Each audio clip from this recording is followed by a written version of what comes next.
चुनाव और प्रतिनिधित्व।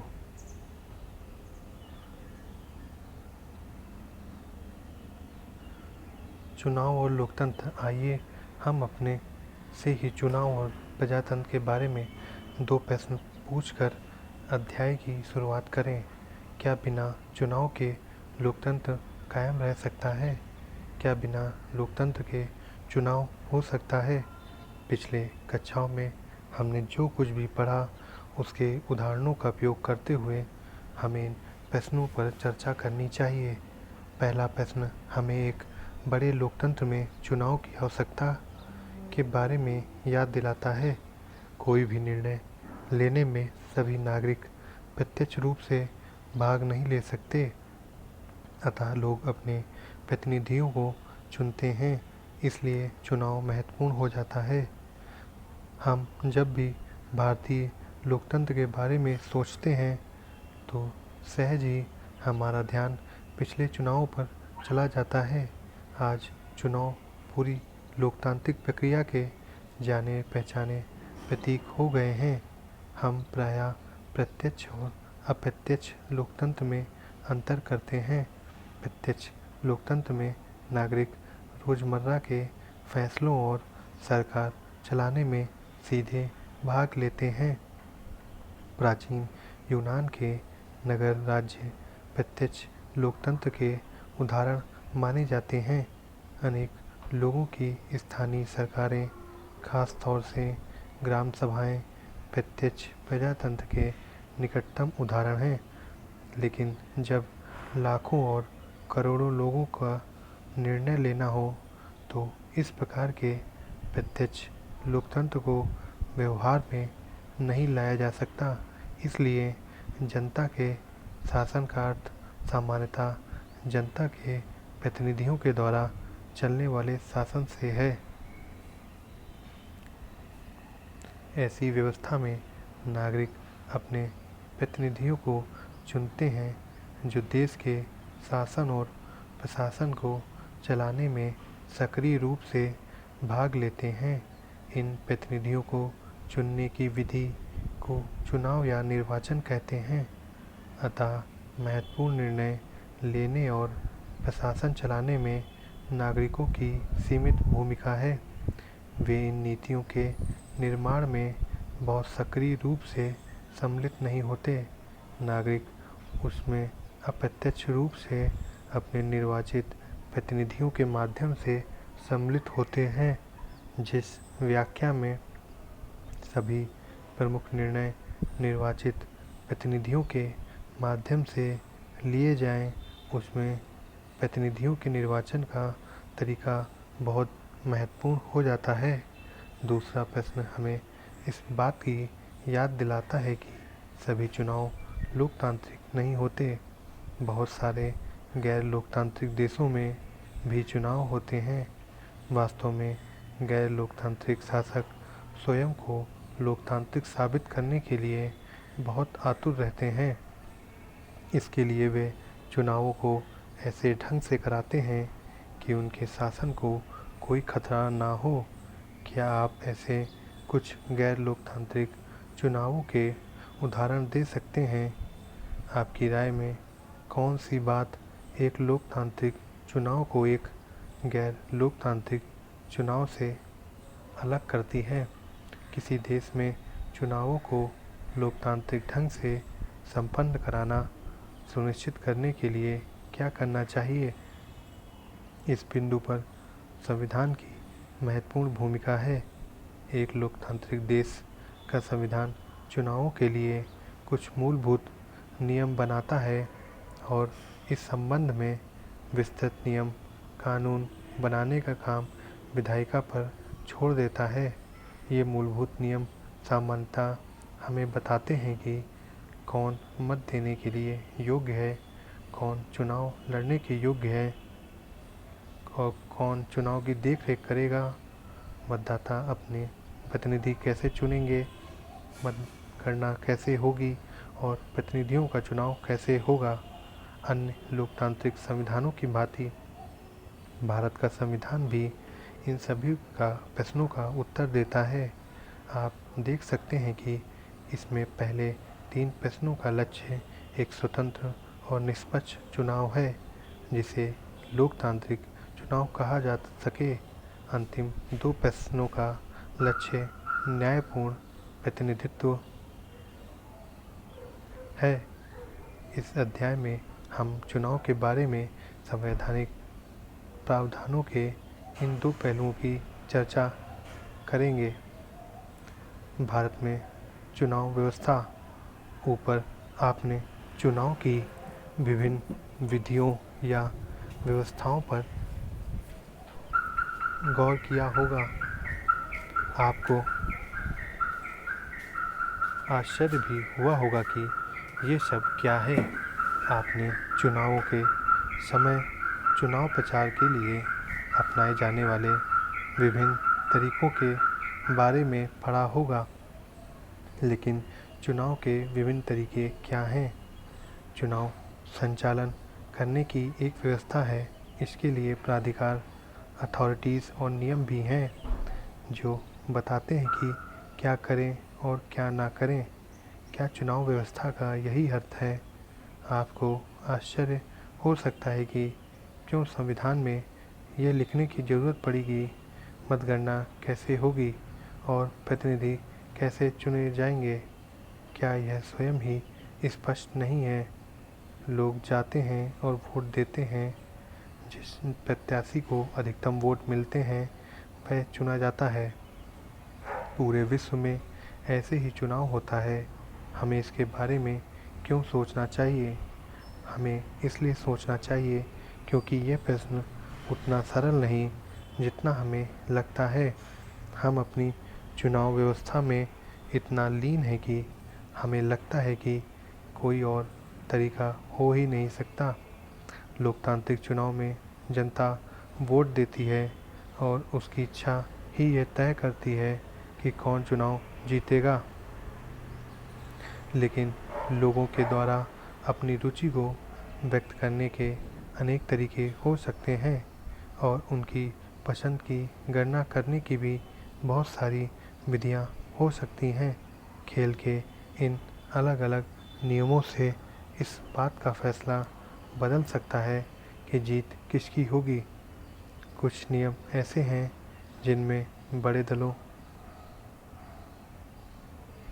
को लाभ पहुंचता है। कुछ नियमों से छोटे खिलाड़ियों या दलों को मदद मिलती है। कुछ नियम बहुसंख्यक समुदाय के हित में जाते हैं तो अन्य अल्पसंख्यकों का संरक्षण देते हैं। आइए हम एक नाटकीय उदाहरण से समझें कि ऐसा कैसे होता है। जो सबसे आगे वही जीते। ये भारतीय लोकतंत्र के एक ऐतिहासिक क्षण के बारे में है।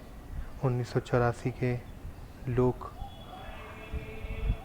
सभा चुनाव में कांग्रेस पार्टी ने 543 में से 415 सीटें जीती, जो कुल सीटों के 80% से भी अधिक है। लोकसभा चुनावों में किसी दल को ऐसी सफलता कभी नहीं मिली। इस चुनाव से क्या पता चलता है? कांग्रेस पार्टी की 3/4 सीटें मिली। इसका अर्थ है कि प्रत्येक 5 भारतीय नागरिकों में से 4 ने कांग्रेस को वोट दिया? वास्तव में नहीं। नीचे दी गई तालिका को देखें। कांग्रेस पार्टी को 48% वोट मिले। इसका अर्थ ये हुआ कि कुल मिलाकर जितने लोगों ने मतदान किया उनमें केवल 48% लोगों ने कांग्रेस को वोट दिया, लेकिन पार्टी को 80% से भी अधिक सीटें मिली। अन्य दलों के प्रदर्शन को देखें। भाजपा को 7.4% वोट मिले, लेकिन 1% से कम सीटें मिली। ऐसा कैसे हुआ? ऐसा इसलिए हुआ क्योंकि हम अपने देश में चुनाव की एक विशेष विधि का पालन करते हैं। इस व्यवस्था में पूरे देश को 543 निर्वाचन क्षेत्रों में बांट दिया गया है। प्रत्येक निर्वाचन क्षेत्र से एक प्रतिनिधि चुना जाता है और उस निर्वाचन क्षेत्र में जिस प्रत्याशी को सबसे अधिक वोट मिलते हैं उसे निर्वाचित घोषित कर दिया जाता है। यह ध्यान रखना जरूरी है कि इस व्यवस्था में जिस प्रत्याशी को अन्य सभी प्रत्याशियों से अधिक वोट मिल जाते हैं उसे ही निर्वाचित घोषित कर दिया जाता है। विजयी प्रत्याशी के लिए यह जरूरी नहीं है कि उसे कुल मतों का बहुमत मिले। इस विधि को जो सबसे आगे वही जीते प्रणाली first past the post system कहते हैं। चुनावी दौड़ में जो प्रत्याशी अन्य प्रत्याशियों के मुकाबले सबसे आगे निकल जाता है वही विजयी होता है। इसे बहुलवादी व्यवस्था भी कहते हैं। संविधान इसी विधि को स्वीकार करता है। आइए अपने उदाहरण की ओर लौटें। कांग्रेस पार्टी को प्राप्त मतों के अनुपात से ज़्यादा सीटें इसलिए मिली क्योंकि अनेक निर्वाचन क्षेत्रों में जहां उसके प्रत्याशी जीते उन्हें 50% से कम वोट मिले।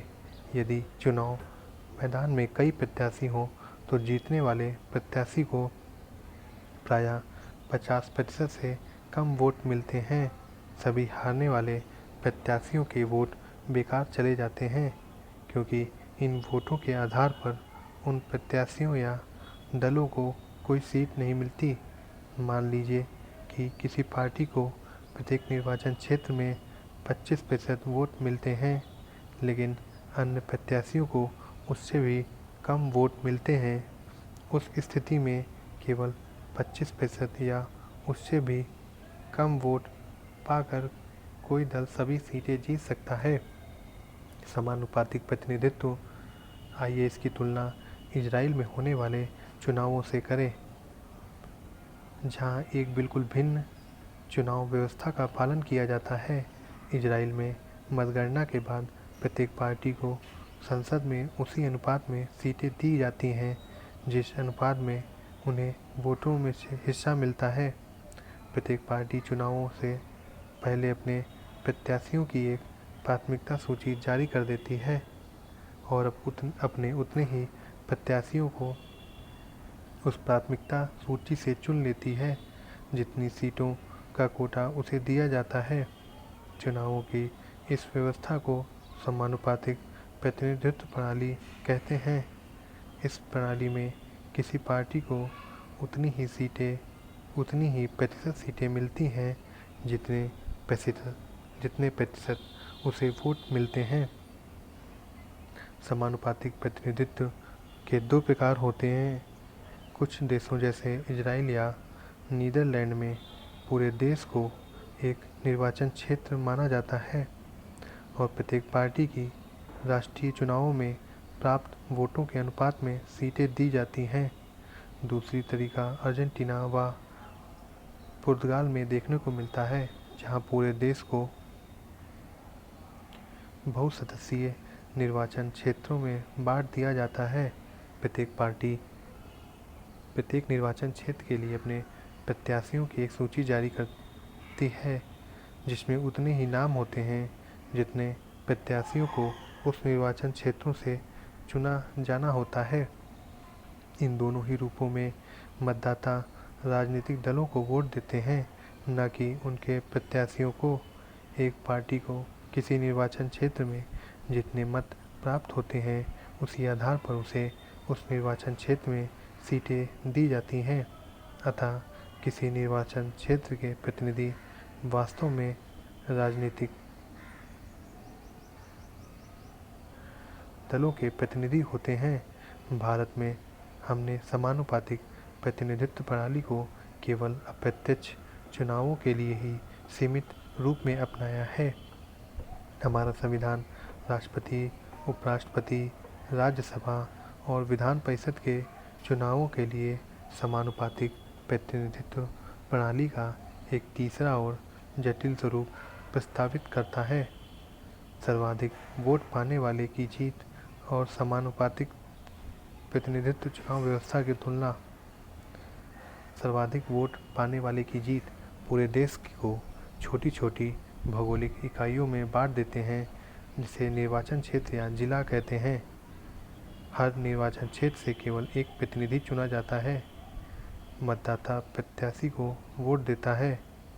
पार्टी को प्राप्त वोटों के अनुपात से अधिक या कम सीटें विधायिका में मिल सकती हैं। समानुपातिक प्रतिनिधित्व किसी बड़े भौगोलिक क्षेत्र को एक निर्वाचन क्षेत्र मान लिया जाता है। पूरा का पूरा देश एक निर्वाचन क्षेत्र गिना जा सकता है। एक निर्वाचन क्षेत्र से कई प्रतिनिधि चुने जा सकते हैं। मतदाता पार्टी को वोट देता है। हर पार्टी को प्राप्त मत के अनुपात में विधायिका में सीटें हासिल होती हैं। विजयी उम्मीदवार को जरूरी नहीं है कि वोटों का बहुमत 50% +1 मिले। विजयी उम्मीदवार को वोटों का बहुमत हासिल होता है।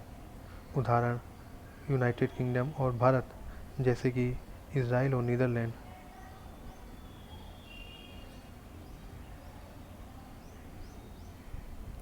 राज्यसभा के चुनावों में समानुपातिक प्रतिनिधित्व की प्रणाली। समानुपातिक प्रतिनिधित्व का एक तीसरा स्वरूप हमें भारत में राज्यसभा चुनावों में देखने को मिलता है। इसे एकल संक्रमणीय मत प्रणाली कहते हैं। प्रत्येक राज्य को राज्यसभा में सीटों का निश्चित कोटा प्राप्त है। राज्य की विधानसभा के सदस्यों द्वारा इन सीटों के लिए चुनाव किया जाता है। इसमें राज्य के विधायक ही मतदाता होते हैं। मतदाता चुनाव में खड़े सभी प्रत्याशियों को अपनी पसंद के अनुसार एक वरीयता क्रम में मत देता है। जीतने के लिए किसी प्रत्याशी को मतों का एक कोटा प्राप्त करना पड़ता है, जो निम्नलिखित फार्मूले के आधार पर निकाला जाता है। कुल मतदान अपॉन कुल विजयी उम्मीदवार +1 ब्रैकेट के बाद +1। उदाहरण के लिए, यदि राजस्थान के 200 विधायकों को राज्यसभा के लिए 4 सदस्य चुनना हो तो विजयी उम्मीदवार को 200/4 +1 ब्रैकेट बंद +1 बराबर 200/5 +1 बराबर 40 +1 बराबर 41 वोटों की ज़रूरत पड़ेगी। जब मतगणना होती है तब उम्मीदवारों को प्रथम वरीयता वोट गिना जाता है। प्रथम वरीयता वोटों की गणना के बाद यदि प्रत्याशियों की वांछित संख्या वोटों का कोटा नहीं प्राप्त कर पाती तो पुनः मतगणना की जाती है।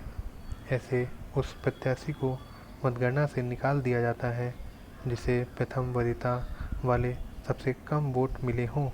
उसके वोटों को अन्य प्रत्याशियों में बांट दिया जाता है।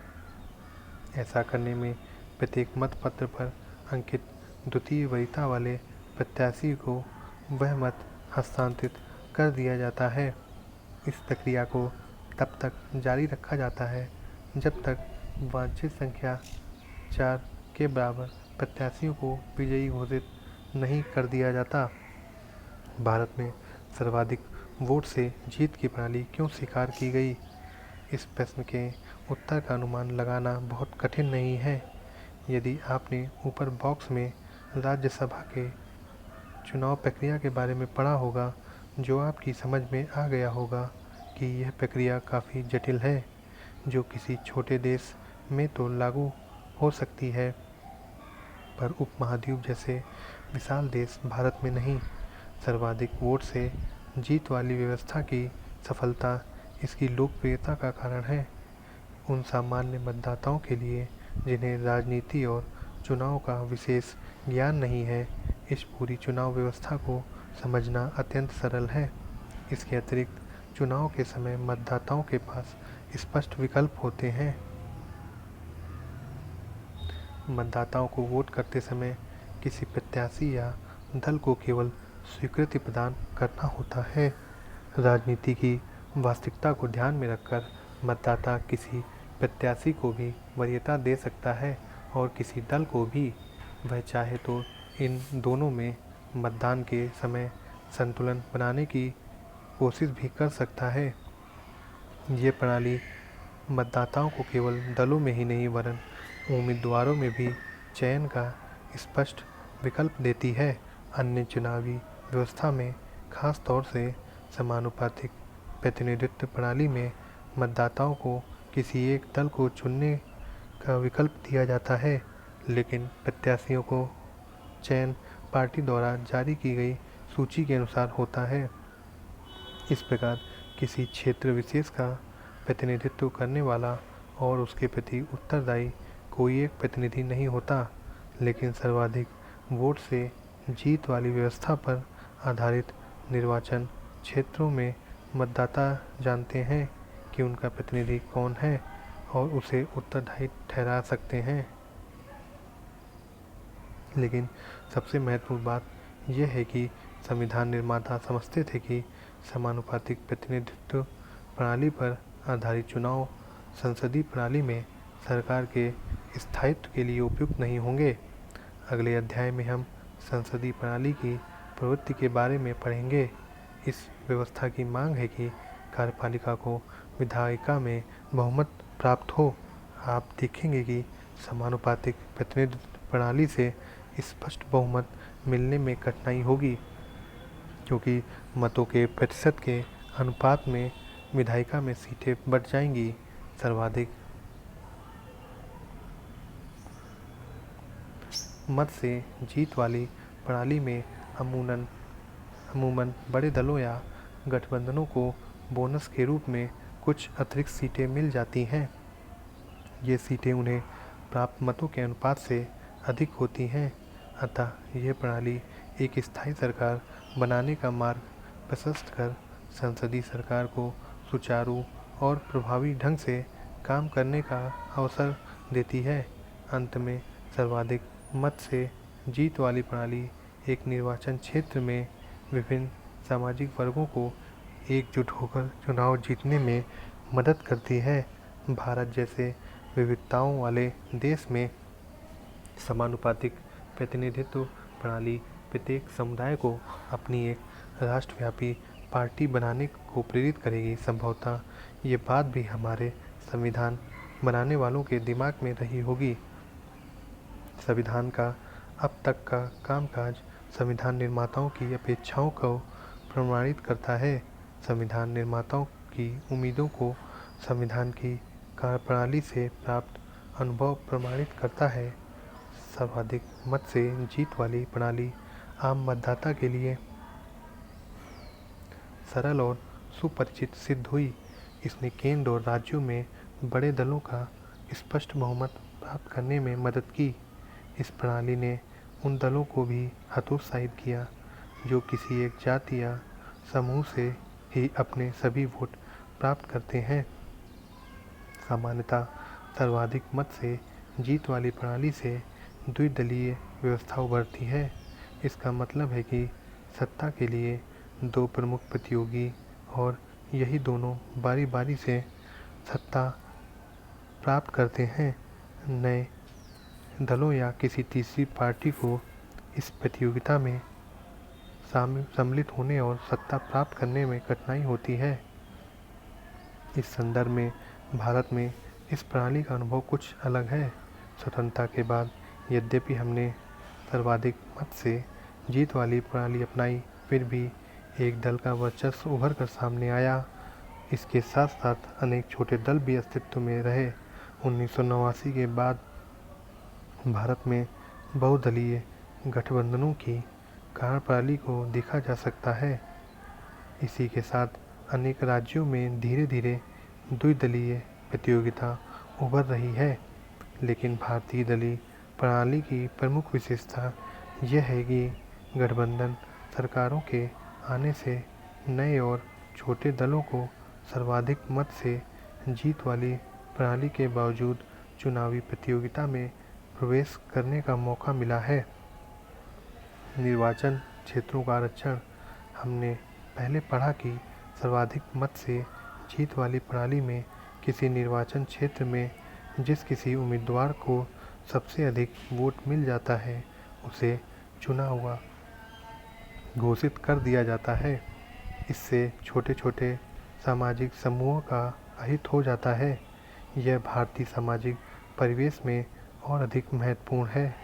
हमारे यहाँ जाति आधारित भेदभाव का इतिहास रहा है। ऐसी सामाजिक व्यवस्था में सर्वाधिक मत से जीत वाली प्रणाली का परिणाम ये होगा कि दबंग सामाजिक समूह और जातियाँ हर जगह जीत जाएंगी और दलित, उत्पीड़ित सामाजिक समूहों को कोई प्रतिनिधित्व प्राप्त नहीं हो पाएगा। हमारे संविधान निर्माता इस कठिनाई से वाकिफ थे और ऐसे दलित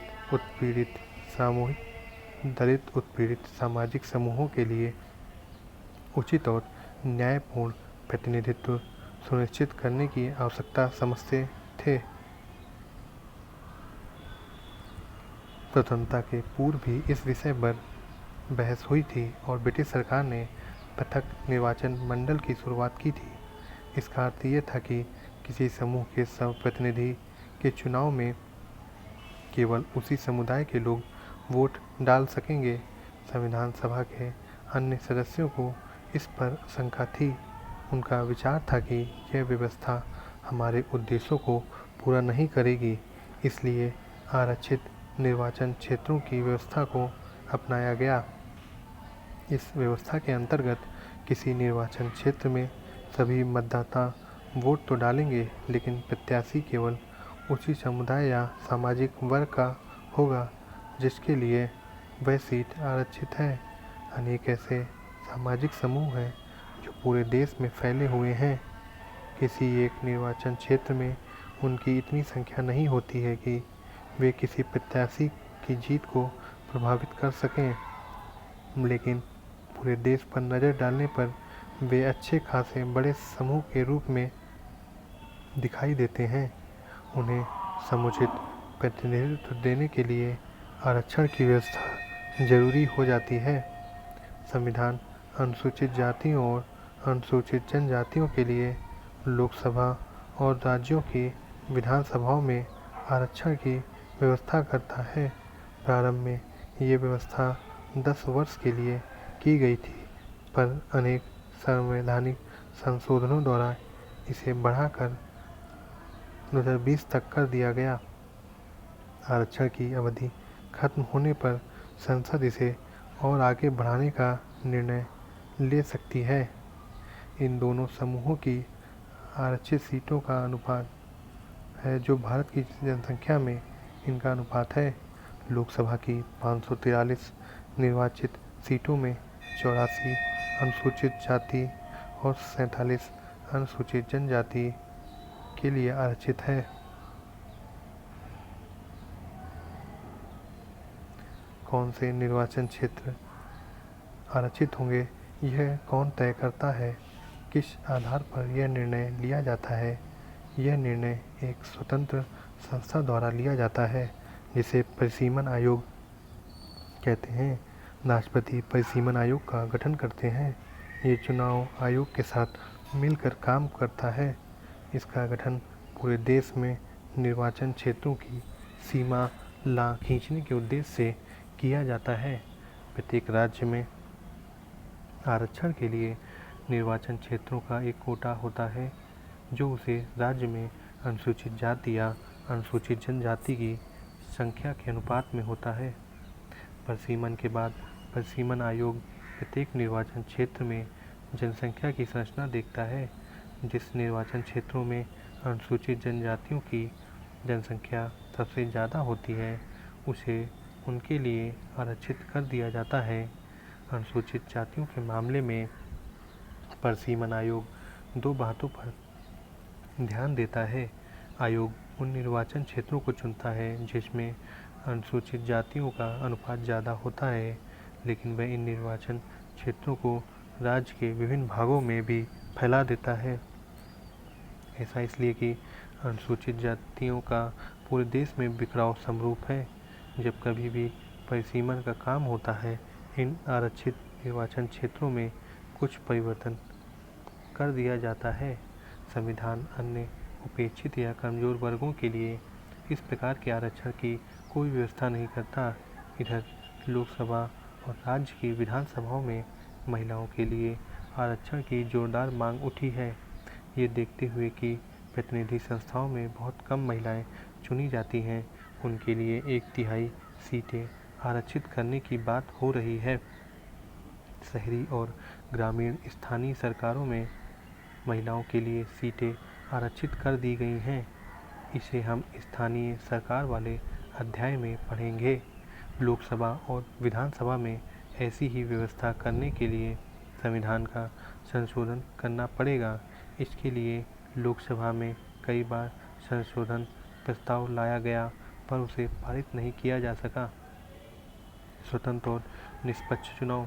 किसी भी चुनाव प्रणाली की कसौटी यह है कि वह एक स्वतंत्र और निष्पक्ष चुनाव प्रक्रिया सुनिश्चित कर सके।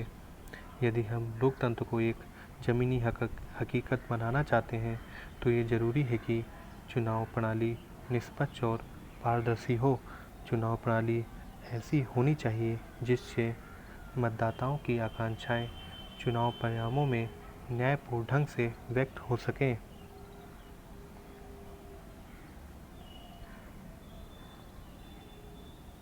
सार्वभौमिक वयस्क मताधिकार और चुनाव लड़ने का अधिकार। चुनाव का तरीका निर्धारित करने के लिए अतिरिक्त संविधान चुनावों के बारे में 2 अन्य मूल प्रश्नों के उत्तर देता है। मतदाता कौन है और कौन चुनाव लड़ सकता है। यदि इन 2 बिंदुओं पर हमारा संविधान पूर्ण रूप से स्थापित लोकतांत्रिक परंपराओं का पालन करता है। आप जानते हैं कि लोकतांत्रिक चुनावों में देश के सभी वयस्क नागरिकों को चुनाव में वोट देने का अधिकार होना जरूरी है। इसी को सार्वभौमिक वयस्क मताधिकार के नाम से जानते हैं। अनेक देशों में नागरिकों को इस अधिकार को प्राप्त करने के लिए अपने शासकों से बहुत लंबी लड़ाई लड़नी पड़ी। बहुत से देशों में तो महिलाओं को यह अधिकार काफ़ी देर से और बड़े संघर्ष के बाद मिला। भारतीय संविधान निर्माताओं ने एक महत्वपूर्ण निर्णय के द्वारा प्रत्येक वयस्क भारतीय नागरिक को वोट देने का अधिकार प्रदान किया। 1989 तक 21 वर्ष से ऊपर के भारतीय नागरिकों को वयस्क भारतीय माना जाता था। 1989 में संविधान के एक संशोधन के द्वारा इसे घटाकर 18 वर्ष कर दिया गया। वयस्क मताधिकार सभी नागरिकों को अपने प्रतिनिधियों की चयन प्रक्रिया में भाग लेने का अवसर प्रदान करता है। ये समानता और गैर भेदभाव के सिद्धांत के अनुरूप है, जिसका अध्ययन हमने अधिकारों वाले अध्याय में किया है। अनेक लोग पहले और आज भी ऐसा मानते हैं कि बिना शैक्षणिक योग्यता के सभी को वोट देने का अधिकार देना सही निर्णय नहीं था। लेकिन हमारे संविधान निर्माताओं को सभी नागरिकों की योग्यता और महत्व में समान रूप से विश्वास था कि वे समाज, देश, अपने निर्वाचन क्षेत्र के हित में निर्णय ले सकते हैं। जो वोट देने के अधिकार के बारे में सच है, वही चुनाव लड़ने के अधिकार के बारे में भी सच है। सभी नागरिकों को चुनाव में खड़े होने और जनता का प्रतिनिधि होने का अधिकार है, लेकिन विभिन्न पदों पर चुनाव लड़ने की न्यूनतम आयु अर्हता भिन्न भिन्न होती है। उदाहरण के लिए लोकसभा या विधानसभा चुनाव में खड़े होने के लिए उम्मीदवार को कम से कम 25 वर्ष का होना चाहिए। कुछ और भी प्रतिबंध हैं, जैसे एक कानूनी प्रतिबंध यह है कि यदि कोई व्यक्ति को किसी अपराध के लिए 2 या 2 से अधिक वर्षों के लिए जेल हुई हो तो वह चुनाव लड़ने के योग्य नहीं है। लेकिन चुनाव लड़ने के लिए आय, शिक्षा, वर्ग या लिंग के आधार पर कोई प्रतिबंध नहीं है। इस रूप में हमारी चुनाव व्यवस्था सभी नागरिकों के लिए खुली हुई है। स्वतंत्र निर्वाचन आयोग। भारत में चुनाव प्रक्रिया को स्वतंत्र और निष्पक्ष बनाने के लिए कई प्रयास किए गए हैं। एक स्वतंत्र निर्वाचन आयोग की स्थापना इसमें सबसे महत्वपूर्ण कदम है, जो चुनावों के संचालन और देखरेख के लिए बनाया गया है। क्या आप जानते हैं कि अनेक देशों में चुनाव कराने के लिए किसी स्वतंत्र मशीनरी का अभाव है। अनुच्छेद 324(1) इस संविधान के अधीन संसद और प्रत्येक राज्य के विधानमंडल के लिए कराए जाने वाले सभी निर्वाचनों के लिए तथा राष्ट्रपति और उपराष्ट्रपति के पदों के निर्वाचनों के लिए निर्वाचक नामावली तैयार कराने का और उन सभी निर्वाचनों के संचालन का अधीक्षण, निर्देशन और नियंत्रण एक आयोग में निहित होगा। जिसे इस संविधान में निर्वाचन आयोग कहा गया है।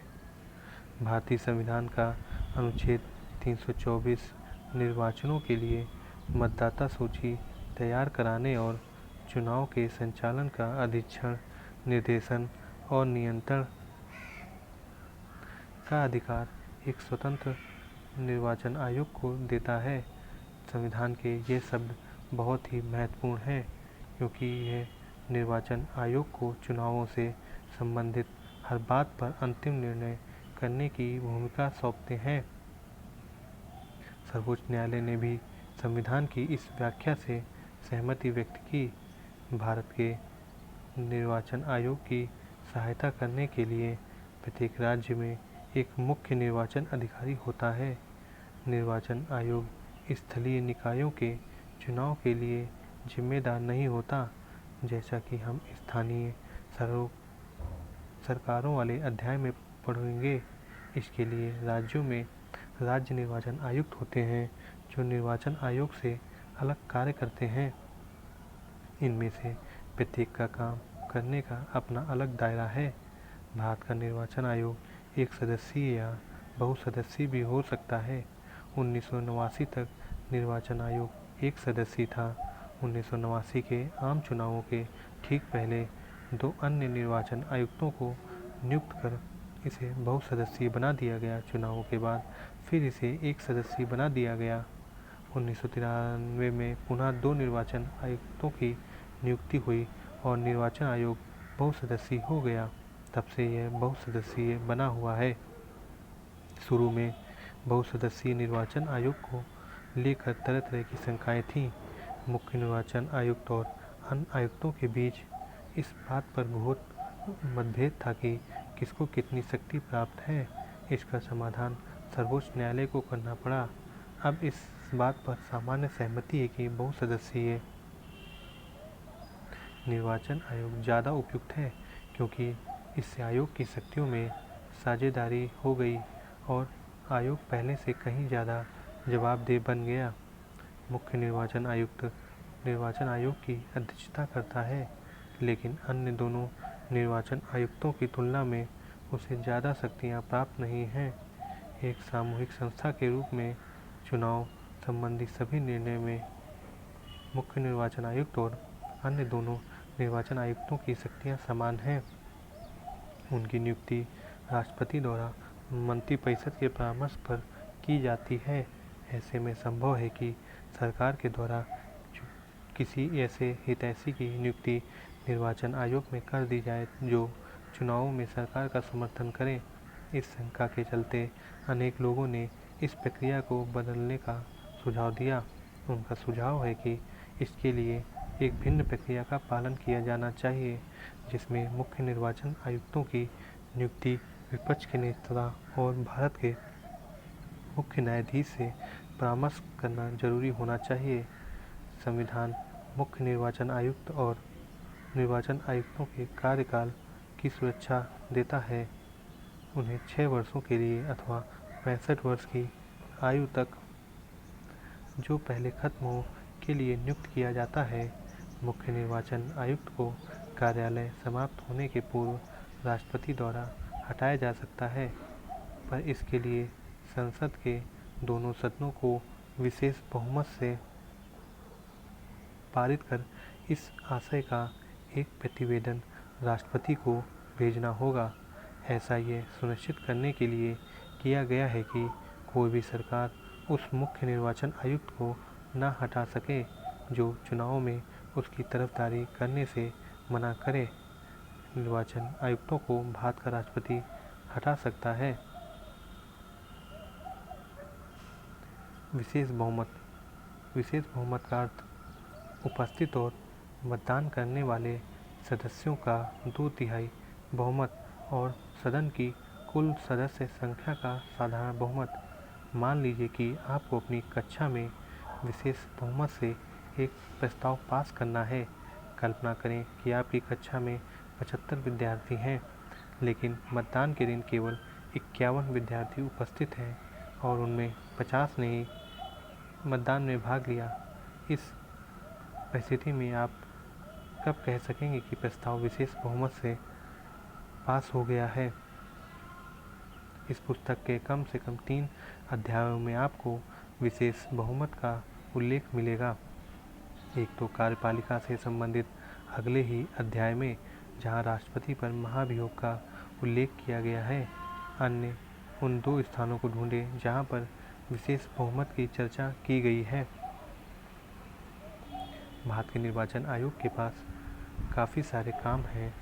वह मतदाता सूचियों को नया करने के काम की देखरेख करता है, पूरा प्रयास करता है कि मतदाता सूचियों में गलतियां ना हो, अर्थात पंजीकृत मतदाताओं के नाम न छूट जाएं और न ही उनमें ऐसे लोगों के नाम हों जो मतदान के अयोग्य हों या जीवित ही ना हों। वह चुनाव का समय और चुनावों का पूरा कार्यक्रम तय करता है। इस कार्यक्रम में निम्न बातों का उल्लेख होता है: चुनाव की अधिघोषणा, नामांकन प्रक्रिया शुरू करने की तिथि, मतदान की तिथि, मतगणना की तिथि और चुनाव परिणामों की घोषणा। इस पूरी प्रक्रिया में निर्वाचन आयोग को स्वतंत्र और निष्पक्ष चुनाव कराने के लिए निर्णय लेने का अधिकार है।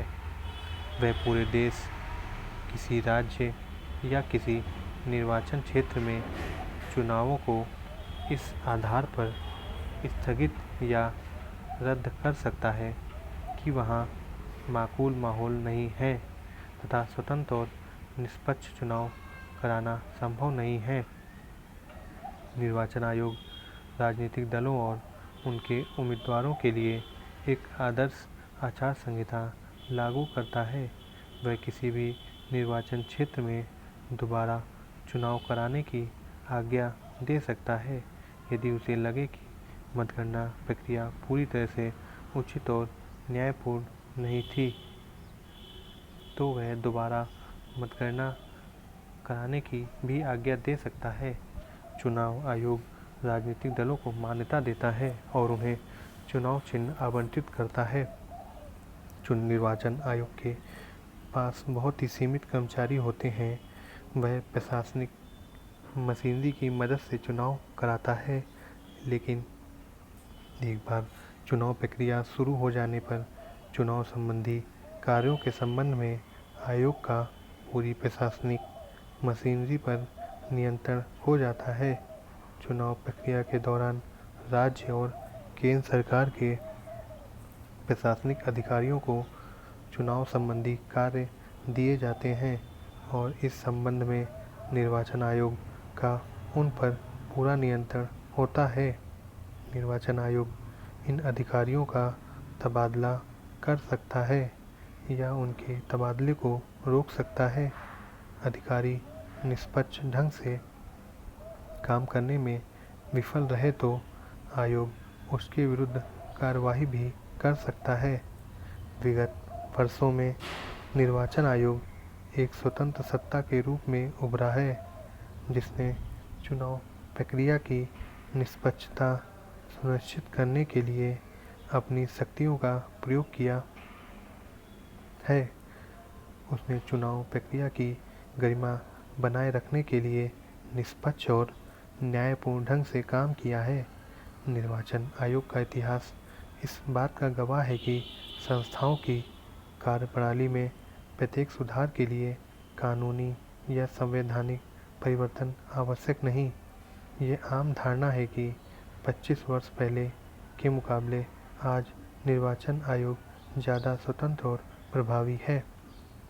ऐसा इसलिए नहीं कि निर्वाचन आयोग की शक्तियाँ या उसके संवैधानिक सुरक्षा बढ़ा दी गई है। दरअसल निर्वाचन आयोग ने केवल उन शक्तियों का और प्रभावशाली ढंग से प्रयोग करना शुरू कर दिया है जो उसे संविधान में पहले से ही प्राप्त थीं। 1951-52 से लोकसभा के 16 चुनाव हो चुके हैं। निर्वाचन आयोग के द्वारा विधानसभाओं के अनेक चुनाव और उपचुनाव कराए गए।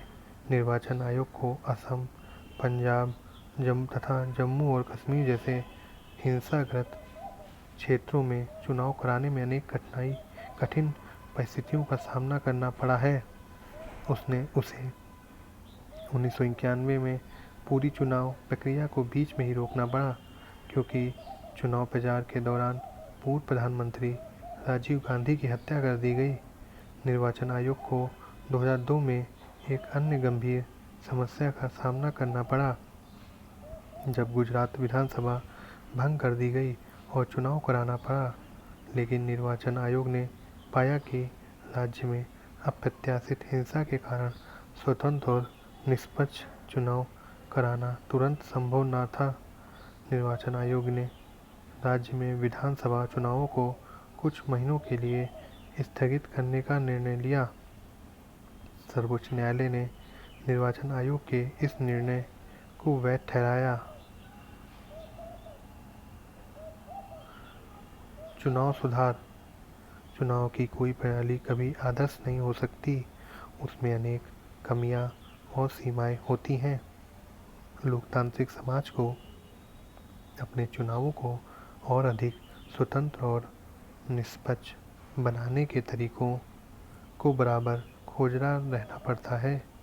वयस्क मताधिकार, चुनाव लड़ने की स्वतंत्रता और एक स्वतंत्र निर्वाचन आयोग की स्थापना को स्वीकार कर भारत में चुनावों को स्वतंत्र और निष्पक्ष बनाने की कोशिश की गई है। लेकिन पिछले 66 वर्षों के अनुभवों के बाद हमारी चुनाव प्रणाली में सुधार के लिए अनेक सुझाव दिए गए हैं।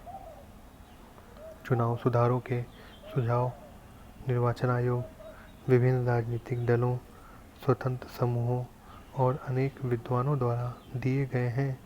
इनमें से कुछ सुझाव इस अध्याय में उल्लिखित संवैधानिक प्रावधानों को संशोधित करने के बारे में है। हमारी चुनाव व्यवस्था को सर्वाधिक मत से जीत वाली प्रणाली के स्थान पर किसी प्रकार की समानुपातिक प्रतिनिधित्व प्रणाली लागू करना चाहिए। इससे राजनीतिक दलों को उसी अनुपात में सीटें मिलेंगी जिस अनुपात में उन्हें वोट मिलेंगे। संसद और विधानसभाओं में 1/3 सीटों पर महिलाओं को चुनने के लिए विशेष प्रावधान बनाए जाएं। चुनावी राजनीति में धन के प्रभाव को नियंत्रित करने के लिए और अधिक कठोर प्रावधान होने चाहिए।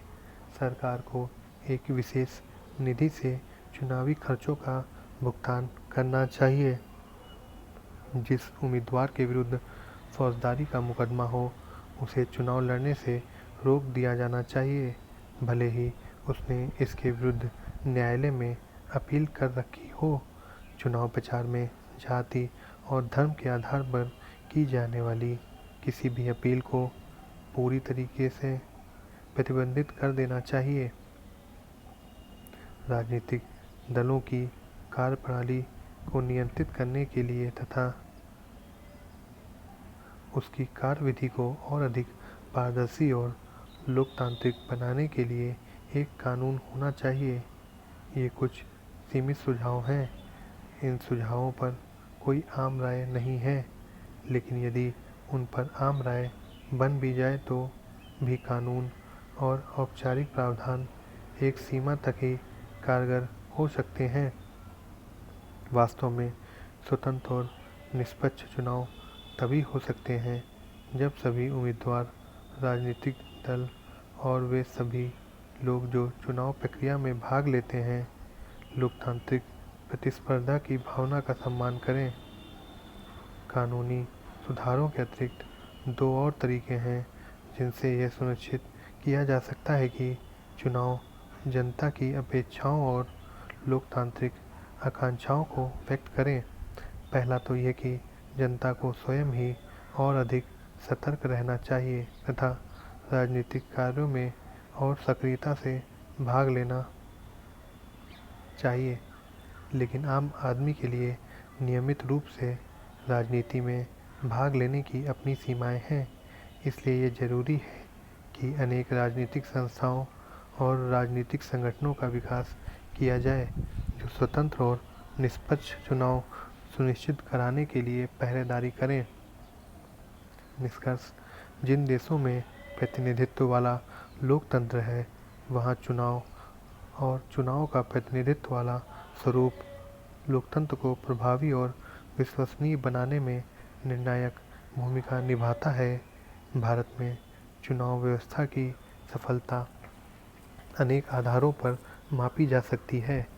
एक, हमारी चुनाव व्यवस्था ने मतदाताओं को न केवल अपने प्रतिनिधियों को चुनने की स्वतंत्रता दी है, बल्कि उन्हें केंद्र और राज्यों में शांतिपूर्ण ढंग से सरकारों को बदलने का अवसर भी दिया है।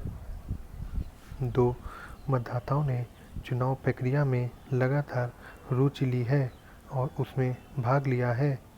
चुनाव में भाग लेने वाले उम्मीदवारों और दलों की संख्या लगातार बढ़ रही है। तीसरा, चुनाव व्यवस्था में सभी को स्थान मिला है और ये सभी को साथ लेकर चली है। हमारे प्रतिनिधियों की सामाजिक पृष्ठभूमि भी धीरे धीरे बदली है। अब हमारे प्रतिनिधि विभिन्न सामाजिक वर्गों से आते हैं, यद्यपि इनमें महिलाओं की संख्या में संतोषजनक वृद्धि नहीं हुई है। 4, देश के अधिकतर भागों में चुनाव परिणाम चुनावी अनियमितताओं और धांधली से प्रभावित नहीं होते, यद्यपि चुनाव में धांधली करने के अनेक प्रयास किए जाते हैं।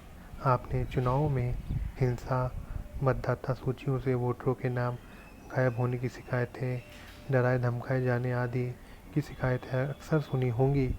फिर भी ऐसी घटनाओं से शायद ही कोई चुनाव परिणाम प्रत्यक्ष रूप से प्रभावित होता हो। अंतिम और सबसे महत्वपूर्ण बात यह है कि चुनाव हमारे लोकतांत्रिक जीवन के अभिन्न अंग हो गए हैं। कोई इस बात की कल्पना भी नहीं कर सकता कि कभी कोई सरकार चुनावों में जनादेश का उल्लंघन भी करेगी। इसी तरह कोई यह भी कल्पना नहीं कर सकता कि बिना चुनावों के कोई सरकार बन सकेगी। वास्तव में भारत में निश्चित अंतराल पर होने वाले नियमित चुनावों को एक महान लोकतांत्रिक प्रयोग के रूप में ख्याति मिली है। इन सभी बातों से हमारी चुनाव व्यवस्था को देश विदेश में आदर से देखा जाता है। भारत में मतदाता के अंदर आत्मविश्वास बढ़ा है। मतदाताओं की निगाह में निर्वाचन आयोग का कद बढ़ा है। ये हमारे संविधान निर्माताओं के मूल निर्णयों को उचित ठहराता है। यदि चुनाव प्रक्रिया को कुछ और दोष रहित बनाया जा सके तो हम मतदाता और नागरिक के रूप में लोकतंत्र के इस महत्व का और अच्छी तरह आनंद उठा सकेंगे तथा इसे और अर्थपूर्ण बना सकेंगे।